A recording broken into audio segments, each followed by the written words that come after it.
எனக்கு கல்யாணம் ஆன நாள்லேருந்து என் வீட்டோட வரவு செலவு எல்லாத்தையும் பார்க்குறது ஆர்த்தி தான். எனக்கு தெரியாது என் அக்கௌண்ட்டில் என்ன பணம் இருக்குது தெரியாது. ஊருக்கு போகணும் ஏதாவதுன்னா, ஆர்த்தி ஊருக்கு போகிறதா இருக்கேன், டிக்கெட் மட்டும் காசு கொடுத்துட்றியா அப்படின்னு கேட்பேன். இப்போயும் அதை நான் ரொம்ப பெருமையாக சந்தோஷமாக வாங்கிக்கிறேன். அவங்க தான் பார்த்துக்கிறாங்க. அவங்க பார்க்கலன்னா என்னால் ப்ரொடக்ஷன்லாம் பண்ணியிருக்க முடியாது.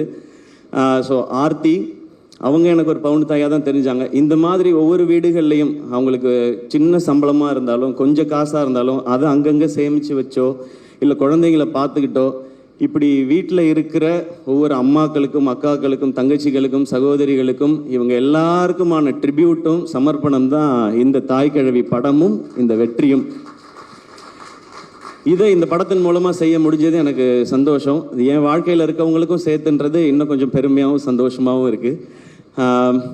ஒரு டீமாக இங்கே வேலை செஞ்சதோட சக்ஸஸை இங்கே நான் பார்க்குறேன். ஏன்னா ஆரம்பத்துலேருந்து ரொம்ப சின்சியராக அதை அப்ரோச் பண்ணோம். இதுதான் பவுண்ட் ஸ்கிரிப்ட், இத்தனை டேஸில் தான் எடுக்கிறோம், இதுதான் பட்ஜெட், இதுதான் காஸ்டிங்னு ரொம்ப சின்சியராக.